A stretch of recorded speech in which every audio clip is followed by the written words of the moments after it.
আসসালামু আলাইকুম এভরিওয়ান। কৃষি বিভাগ পাঠশালার পক্ষ থেকে তোমাদের স্বাগতম। আমি আছি তোমাদের আরাফাত ভাই। আজকে তোমার ফিজিক্স 2 এর ষষ্ঠ অধ্যায়ের পার্ট 1। আজকে তোমার ষষ্ঠ অধ্যায় কি পার্ট 1 প্রথম ক্লাসে। তোমাদের মেবি ষষ্ঠ অধ্যায় একটা ক্লাসে শেষ করব।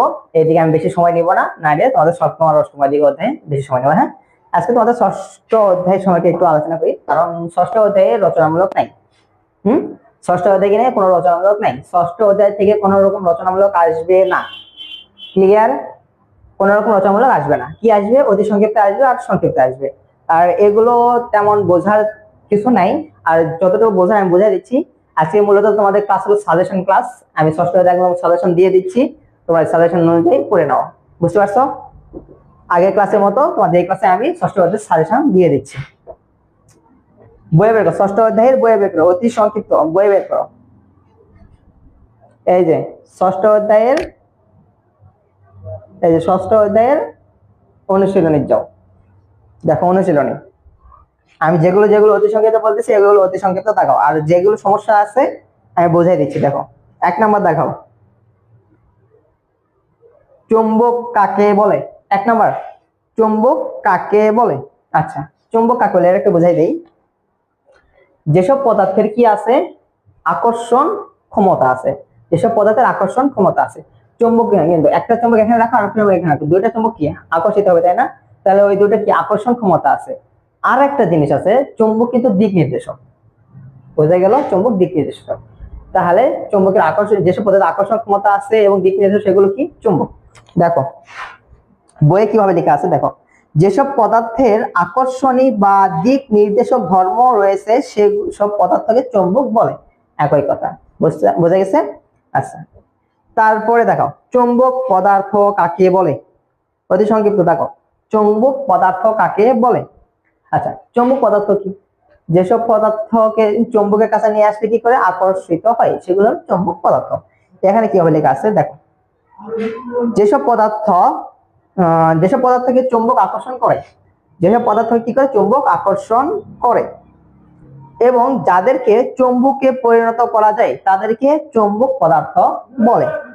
আচ্ছা, তারপর দেখো অচুম্বক পদার্থ কাকে বলে। দেখাও অচুম্বক পদার্থ কাকে বলে। একই কথা, হ্যাঁ, ওইটা খালি উল্টা কথা দিয়ে দিবা, শেষ। তারপর চুম্বক ক্ষেত্র কাকে বলে।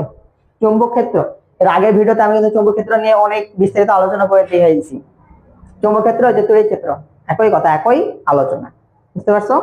তারপর চুম্বক ক্ষেত্রের একক কি। দাগাও চুম্বক ক্ষেত্রের একক কি। টেসলা। চুম্বক ক্ষেত্রের একক কি। টেসলা, কি দ্বারা প্রকাশ। তারপরে দাগা হলো চুম্বক তীব্রতা কাকে বলে। চুম্বক তীব্রতা কাকে বলে। চুম্বক তীব্রতা, আচ্ছা, চুম্বক তীব্রতার একক কি। দাগাও চুম্বক তীব্রতার একক ampere per metre. Ampere per metre. এই কয়টা পাইছে সবাই? যদি না পাই যে এখান থেকে স্ক্রিনশট দিয়ে নাও।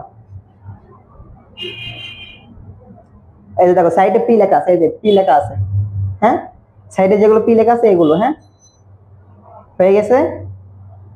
আচ্ছা, তারপরে পেজে দেখো প্রত্যেকটা বইয়ে এগুলো আছে, হ্যাঁ, খালি এই প্রশ্নগুলো মিলাই নাও। তারপরে দেখো পৃথিবীর চৌম্বক উপাদান কয়টি। দেখাও পৃথিবীর চৌম্বক উপাদান কয়টি। 3টি। চৌম্বক উপাদান কয়টি। 3টি। তারপরে দাগাবা হলো বিচ্যুতির সংজ্ঞা দাও। তারপরে দেখো বিচ্যুতির সংজ্ঞা দাও। তারপরে দেখো বিনতি কাকে বলে। বিনতি কাকে বলে। তারপর একদম শেষের দিকে দেখো ডায়াচৌম্বক পদার্থ কাকে বলে, প্যারাচৌম্বক পদার্থ কাকে বলে, ফেরোচৌম্বক পদার্থ কাকে বলে। এই 3টা দেখাও। তারপর দেখো কুড়ি তাপমাত্রা কাকে বলে। আর হলো লোহার কুড়ি তাপমাত্রা কত। লোহার কুড়ি তাপমাত্রা 1043 কেলভিন। এই কয়টাই তোমাদের আর নাই। এই কয়টা তোমাদের অতি সংক্ষিপ্ত। বোঝা গেছে? আচ্ছা, এখানে আরেকটা জিনিস আমি বলে দেই যে ডায়াচৌম্বক পদার্থ, প্যারাচৌম্বক পদার্থ আর হলো ফেরোচৌম্বক পদার্থ, এই 3টা পদার্থের সংজ্ঞা মুখস্থ করবা। কি? ডায়াচৌম্বক, ফেরোচৌম্বক, প্যারাচৌম্বক। ডায়াচৌম্বক পদার্থ কাকে বলে, ফেরোচৌম্বক পদার্থ কাকে বলে, প্যারাচৌম্বক পদার্থ কাকে বলে। এই 3টা সংজ্ঞা মুখস্থ করবা। সংজ্ঞা মুখস্থ করার পর এগুলো হলো অতি সংকেতের জন্য। সংকেতের ক্ষেত্রে কি আসবে? এই 3টার মধ্যে পার্থক্য আসবে। কি আসবে? ডায়াচৌম্বক, ফেরোচৌম্বক, প্যারাচৌম্বক, এই 3টার মধ্যে পার্থক্য আসবে। পার্থক্য অবশ্যই অবশ্যই করবা। 3টা থেকে 4টা পার্থক্য পড়লে এনাফ, কারণ সংকেতের ভিতরে আসবে 3 মার্কের। আচ্ছা, সবাই পাইছো? না পাইলে এই যে স্ক্রিনশট দিয়ে নাও। হয়েছে? দেখো পি লেখা আছে এগুলো, তারপরে নিচে হয়েছে। আচ্ছা, তোমাদের পার্থক্যের কথা বললাম তাই না? পার্থক্য দেখো, ভিতরে পার্থক্য আছে, এই যে পার্থক্য, এই যে দেখো পার্থক্য পাইছো?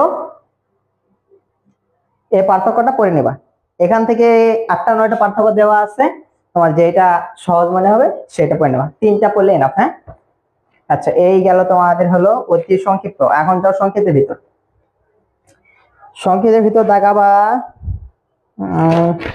তেমন ইম্পর্টেন্ট নাই। পৃথিবীর চৌম্বক উপাদান কি কি? দেখো 7 নাম্বার দিকে আছে, দেখো মাঝখানের দিকে আছে, দেখো পৃথিবীর চৌম্বক উপাদান কি কি? পৃথিবীর চৌম্বক উপাদান 3টা, এর আগে কিন্তু অতি সংক্ষিপ্ত বললাম। 3টা কি কি? বিনতি, বিচ্যুতি, ভূচৌম্বক ক্ষেত্রে আণবিক অংশ। এই 3টা হলো পৃথিবীর চৌম্বকীয় উপাদান। তাহলে এইটা হলো, একটা হলো গেল তোমাদের সংক্ষিপ্ত। আর আছে আর নাই, সংক্ষিপ্ত একটাই। হ্যাঁ, এর আগের অধ্যায়ে মেবি সংক্ষিপ্ত একটা দিয়েছিলাম, এই অধ্যায়ে সংক্ষিপ্ত একটাই। একটা সংক্ষিপ্ত পড়বা, একটা সংক্ষিপ্ত যদি আসে এটি আসবে, আর যদি না আসে অন্য কোনো সংক্ষিপ্ত আসবে না। আর এর পরেও কোনো যদি সাজেশন দরকার হয় এগুলো অধ্যায়ের, আমি সুপার সাজেশন করে তোমার ফাইনাল পরীক্ষার আগে দিয়ে দেবো। এখন এতটুকুই পড়ো। হ্যাঁ, আচ্ছা, তাহলে তোমাদের আজকে 6ষ্ঠ অধ্যায়ের সাজেশনটা দিয়ে দিলাম, এগুলো মুখস্থ করে ফেলো। যেহেতু এখানে কোনো রচনামূলক নাই, সেহেতু এখানে আমার করে দিয়ে বোঝানো তেমন কোনো ইয়ে নেই, বুঝে গেছে। তোমরা কি করবা, এগুলো নিজে নিজে পড়ে নিও। আর যেটা বুঝতে সমস্যা হবে সেটা আমাদের মেসেঞ্জার গ্রুপে বলবা, অথবা কমেন্ট বক্সে বলে দিবা, ভাই এটা এটা একটু বুঝাই দেন, আমরা বুঝিয়ে দেবো। বুঝতে পারছো?